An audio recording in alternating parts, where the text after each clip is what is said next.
What's up, you guys? Simon here. In this episode, we're going to talk about the $10 gas prices. the $10 gas prices are coming. In fact, in Mendocino, which is a Northern California town near Fort Bragg, has seen gas prices already at $9.50. In this video, we're going to talk about the craziness of a potential $10 per gallon gas price that is probably coming to a state or city near you. So before I get into this video, I always remind you guys to like the video, subscribe to the channel if you have not done so already. I truly appreciate it. Now let's talk about the $10 gas price per gallon.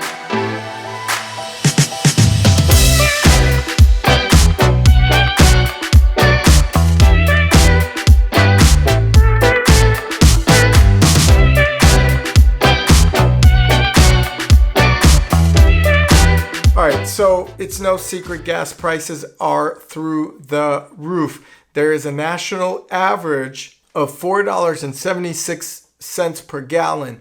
Now that's the national average. Here in the Bay Area and San Francisco, we're seeing $6.50 a gallon as an average. San Jose, which is Silicon Valley area, $6.38. Oakland, which is surprisingly $6.37. It's not as big of a booming sector in Oakland. And according to the AAA, California has surpassed the $6 mark pretty much everywhere, which is incredible. One place has gas at $9.50, only 50 cents shy of the gas prices that are going to be $10 a gallon. Now, I never thought I would see $10 a gallon. And in fact, $4 and $5 gas prices were notorious to California only in the past, with California being one of the highest gas tax states in the country. It's no surprise that we'll see $10 a gallon here first. $10 a gallon is not only upsetting and frustrating, but it destroys everything that is sacred to travel. It pretty much brings travel to prehistoric times. Individuals with big cars or cars that would fit a family of say 5 or 6 are no longer able to travel without worrying about what gas is going to do to their bottom line. We're talking about potentially driving to go to a dinner or see your family member costing you an average of $20 or so, depending on distance. You count that into rising prices of pretty much everything out there. Insurance costs, vehicle maintenance costs, owning a vehicle may not be worth it anymore. $100 to fill up a truck is no longer a thing. With $100, you're probably going to get half a truck full in this day and age. I recall when pumps would maximize at $100 a pump. Now they're maximizing at $200 a pump in your pre-authorization with your credit card. There's a Chevron in Los Angeles that's hitting gas at $8 a gallon. That's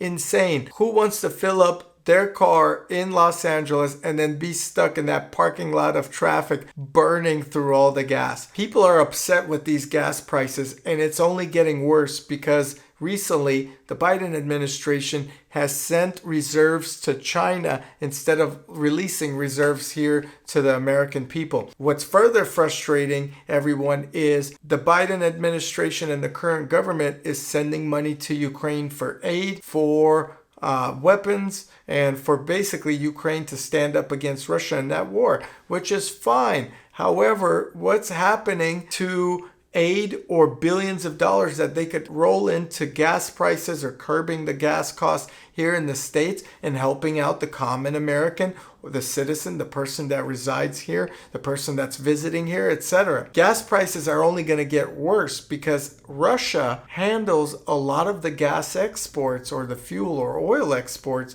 and they pretty much control 50% of the gas throughout Europe. They're going to be raising gas prices by countering all the sanctions that went against them. The U.S. is not producing much gas because of the Green Deal. So the Green Deal or clean energy is actually hurting gas production. They're not approving new pipelines where pipelines have already been approved are dried up, or there's no oil in those pipelines, or there's no oil to extract from the floor, so new pipelines aren't being approved. The electric car market is not reaching the production quantities fast enough. There's not enough charging stations, and on top of that, electricity costs are going up as well, although not at the same level as gas prices, but still are going up substantially, to the point where charging your electric vehicle, even if you get one, is going to be significantly more expensive in the near future. And I know, because I have a Tesla and I charge it off peak hours, yet it's still getting pricier and pricier. With the US refusing to purchase Russian oil or slowing down those purchases, obviously, we're going to see more and more gas prices. Obviously, we're going to see higher and higher gas prices just because we're not producing enough gas or oil to keep up with demand here. And exporting it, again, is the dumbest thing I've ever heard of, because we're hurting here. So there are some gas saving tips I can throw out here. Obviously, don't drive if you don't have to. Get a local girlfriend. Sounds funny, but yeah, get rid of the girlfriend from 2 towns over, and you're going to have to start dating someone 2 doors down. That's the old way of doing things before automobiles became affordable or relatively inexpensive. Now they're becoming as expensive as anything else out there. Of course, when buying a car, you have to look at cars with great fuel efficiency or economy. So something like a Prius seems a lot more favorable than a Hummer. Driving that big old truck may look cool maybe a few years ago. Now it's probably eating you inside every time you floor it and step on that gas pedal. Of course, keeping your tires properly inflated will do something for your gas. Not much, but because the tires are more inflated, it's going to roll easier. You can lay off the gas a little bit more. That's going to help you, supposedly. Always try to slow down, turn your car off at idle. If your car has one of those start-stop features, that will help. But listen, guys, this is getting ridiculous. Everything has gone up, and if gas prices are going to continue to go up, owning a car is not going to be efficient anymore. Traveling is not going to be efficient, and you're just going to have to virtually date someone. You won't even see that person anymore. This is something almost of a third world country or a non-privileged country like the United States is. The United States is used to having it all. However, other countries, you don't have gas, there may not be transportation, etc. You're within a community. You marry within a community, you grow up there, you eat there, you live there, you do everything else in that community, and you don't go outside of this community. It's almost like a village. And if gas prices are going to continue to go up, it's going to be like a village, and it's going to take away people's money from other investments. It's going to take people's money away from that paycheck that they receive. And by the way, I recently did a video with hyperinflation. The paychecks of the average American worker have gone down 4.4%, while inflation has gone up 9.1% in June alone from the year prior. This is incredible. Gas prices are not going to go down, and it's going to continue hurting your bottom line. Of course, we're going to have to stop driving, or we're going to have to start getting electric cars, or we're just going to have to sit at home. I don't know the story here, but it is not acceptable. In order for gas prices to come back down, the only way I think they can is if the government follows the economic code and releases supply of gas. They can also sanction high gas producing countries as well, or make an effort for those countries to make sure that they sell at a reasonable barrel per cost. The gas prices have gotten so out of control that there are reports of people at the Mexican border going into Mexico just to fill up and coming back from Mexico because it's so much cheaper.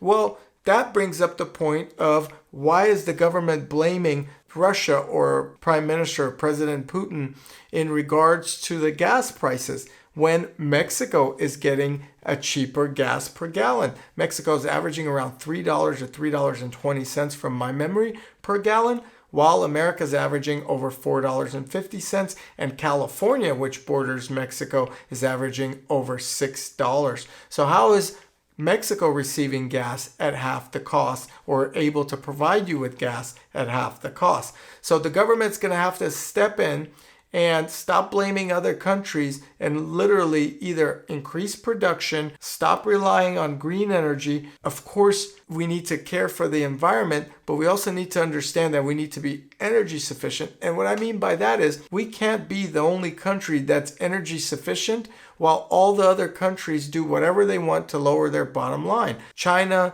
India, and some of the highest producing carbon emission countries are not doing what the US is doing. And yes, the US is the leader in this, but I personally think the other countries are just going to take advantage of the US pushing some Green New Deal, not having enough energy to power anything anymore, and literally having an issue with gas and oil.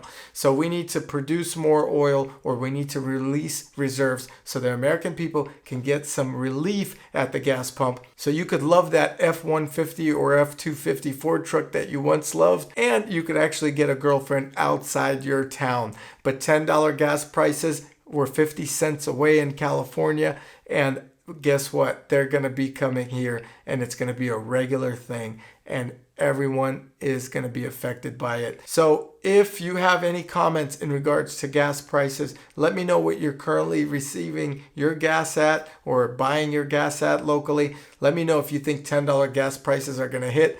I certainly know that $10 gas prices are going to hit before Dogecoin hits $1. And that is a sad, sad statement that I had to tell. Don't drive your car, but do like my video. If you enjoyed this video, subscribe to the channel if you haven't done so already.